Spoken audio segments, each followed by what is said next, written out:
তোমরা কেমন আছো? আজকে আমি সকাল সকাল 5টার সময় উঠিয়া বারোই গেলাম হসপিটাল যাওয়ার জন্য। বাদে পাইতে বাস আন না, তোরা ভিউটা ক্যাপচার করে নিলাম।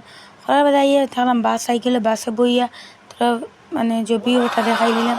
তারপরে আমি টুকন লাগানির পরে মানে ভিতরে ঢুকে গেলাম। ঢুকে দেখ কি সুন্দর মানে বানাইছেন তারা, স্টেজ সবটা মানে ফটো লাগাইল মামার উমার। বাদে মানে টুকন লাগাইবার লাগে না, বাদে জল খাইবার লাগে পলিপপও হারাইয়া তুইছন মানে খাইতাম সবে খাইতে। বাদে লই নিলাম, আমরা নাস্তা করে নিলাম। সকালে নাস্তা করে গেছি না, 5টা বাজে গেছিলো।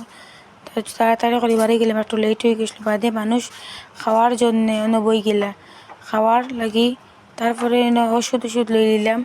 লওয়ার পরে তার একটাই ওষুধ দিলা। তারপরে কইলা বাদে আস্তে আস্তে সব দেখাই দিলাম কাউন্টার। দেখানোর পরে টেস্ট হওয়ার বাদে আবার দেখাইলাম স্টেজ। কত মানুষের বইবার লাগে তারা আয়োজন করছেন, তো মানুষের আয়োজন মানে এটা হলো সরকার থেকে আইছে। সরকার থেকে আওয়া মানুষও বুঝলে গেছেন সরকারি কিছু পাইলে। তারপরে আমরা বাড়ি গেলাম। টাটা, আবার সাবস্ক্রাইব করলাম।